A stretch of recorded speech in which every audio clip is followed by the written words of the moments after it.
비행단은 F-4E 팬텀 전투기 60대로 구성되어 있는 부대다.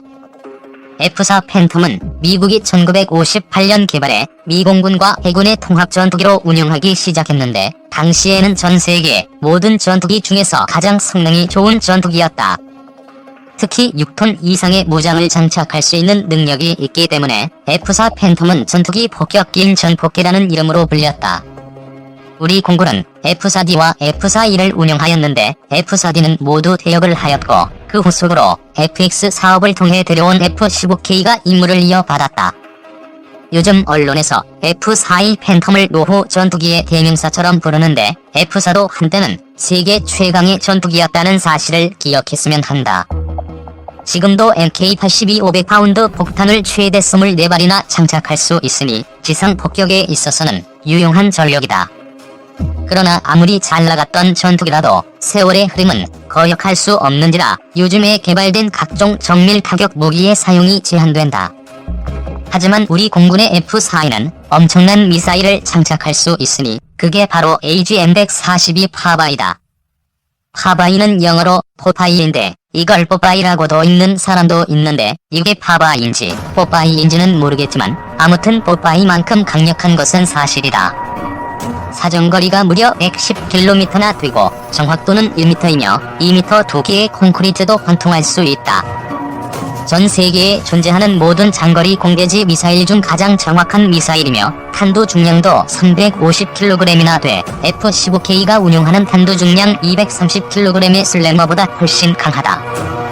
우리 공군이 운용하는 모든 공대지 미사일 중 가장 강한 위력이다.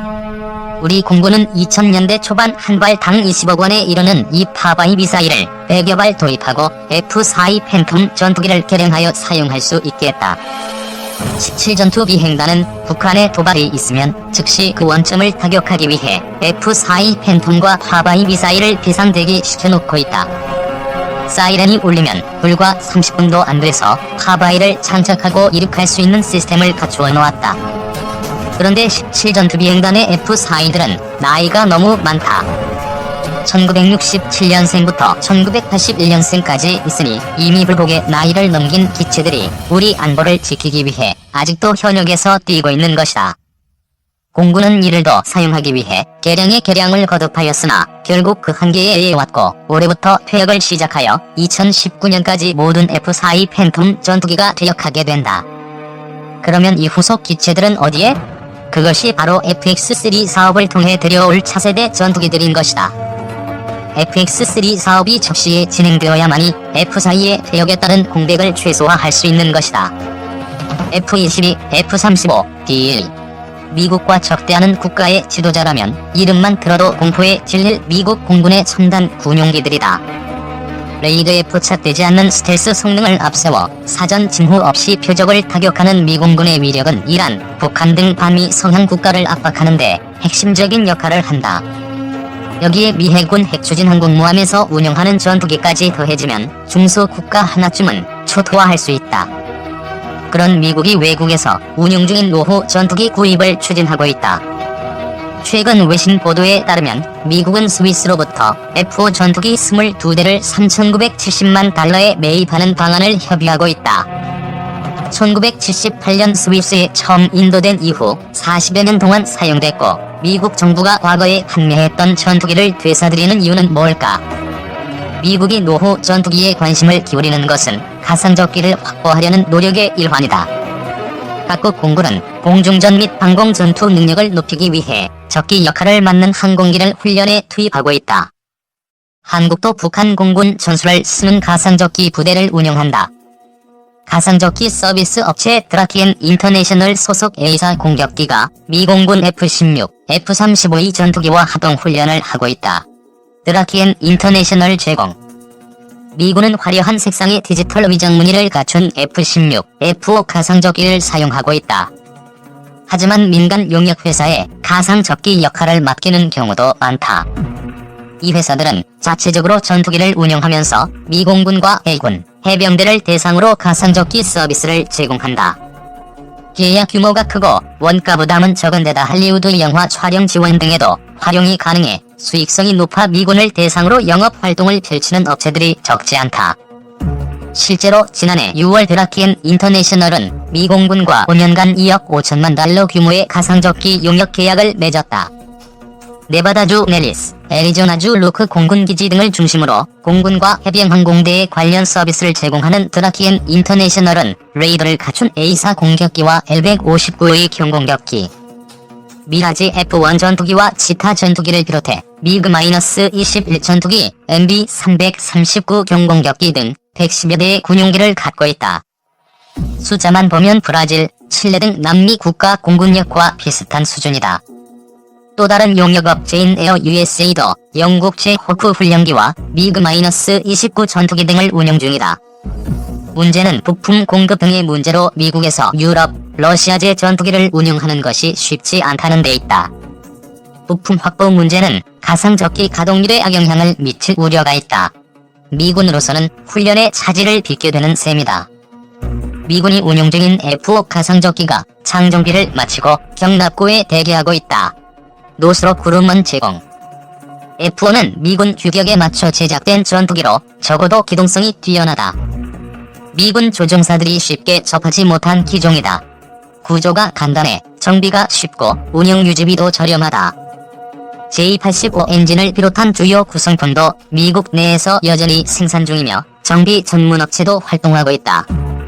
미국 유나이티드 에어로노티컬 코퍼레이션의 경우 F5를 비롯한 노후 군용기 창정비 서비스를 제공하고 있으며 SE와 P3 해상 초계기를 산불 진화 항공기로 개조해 판매하고 있다. 다만 F5는 냉전 시절 미국이 우방국 원조용으로 만든 전투기다. 미국 내에서는 찾아보기 힘들다. 외국에서 사용 중인 기체를 구매해야 하는데 민간 업체가 사들이기에는 신뢰성 등의 문제가 있다. 따라서 미군이 구매한 뒤 민간 가상적기 업체에 불화하는 방식으로 F5가 공급될 것이라는 게 관련 업계의 관측이다.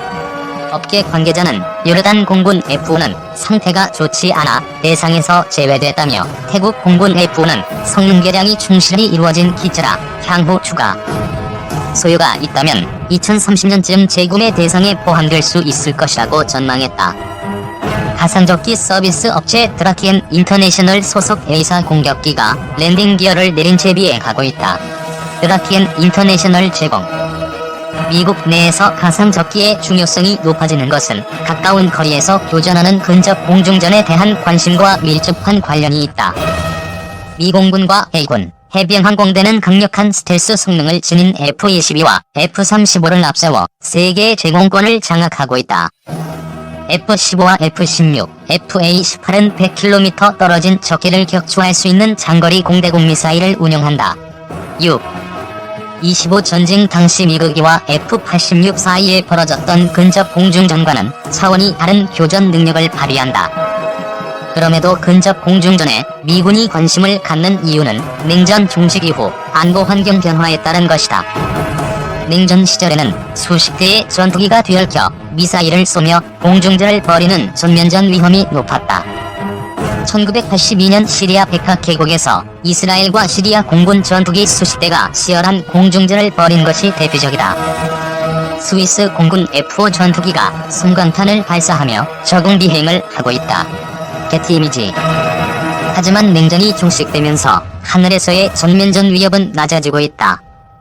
반면여객기 공중납치, 미확인 항공기의 우발적 영공 접근 또는 침범, 항로를 이탈한 민간 항공기 유도 등 공중치안 유지 관련 임무는 늘어나는 추세다. 이 같은 임무는 레이더만으로 수행할 수 없다.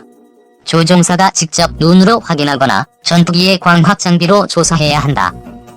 이를 위해서는 항공기에 매우 가까이 접근해야 한다. 육안이나 광학장비 관측이 가능할 정도로 근접하면 스텔스 성능도 첨단 전자장비도 무용지물이다. 단거리 공대공 미사일과 기관포로 교전해야 하는데 이 같은 근접 공중전은 조종사의 숙련도와 훈련 수준에 따라 희비가 엇갈린다. 평소에 대비를 해야 할 필요가 제기되는 대목이다. 스텔스 기술의 발달도 근접 공중전의 비중을 높인다. 중국과 러시아는 J-20과 SU-57 스텔스 전투기를 앞세워 미국의 제공권에 도전장을 내밀 태세다. 양측이 모두 스텔스 성능을 갖고 있다면 먼 거리에서 상대방을 탐지하기가 어렵다.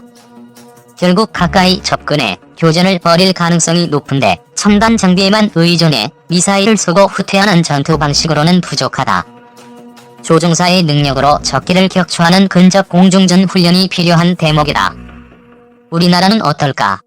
공군은 2023년까지 4차 산업혁명 신기술이 적용된 지능형 스마트 비행단을 구축할 예정이다. 증강현실과 가상현실 기반 항공기 과학화 정비훈련센터 구축, 사물 인터넷 기반 조종사 헬스케어 등도 추진하게 된다. 한국 공군 F-15K 전투기가 활주로를 이룩하고 있다. 세계일보 자료사진 4차 산업혁명 기술을 군에 적용하는 것은 의미 있는 일이다. 하지만 미식별 항공기에 대한 대처 능력 유지 및 발전이 더 시급한 게 현실이다. 중국 군용기는 독도, 울릉도, 강릉 앞바다까지 진출하고 있으며 러시아 군용기는 독도 영공을 침범해 우리 공군 전투기가 경고 사격을 감행했다. 영공 수호를 위해 설정한 한국방 공식들 구역의 실성이 이렇게까지 흔들린 적은 없었다. 한국방 공식별 구역과 영공을 지키려면 철저된 대응이 필요하다. 레이더에 중국, 러시아 군용기를 포착해 미사일을 쏘는 행위는 불가능하다. 유관 확인이 가능한 거리에서 대응할 수밖에 없다. 1차 세계대전 이후 공중전의 기본인 근접 전투 기술이 여전히 위력을 발휘하는 대목이다. 한국군이 첨단 장비에 의존한 공군력 건설과 전투 능력 확보에 골몰하는 동안 미군은 예전의 전투 기술을 되돌아보는 형태로 나아가고 있다. 미래를 준비하는 것은 중요하지만 기본기를 충실히 다지지 않은 진보는 모래성과 같다. 미군의 향후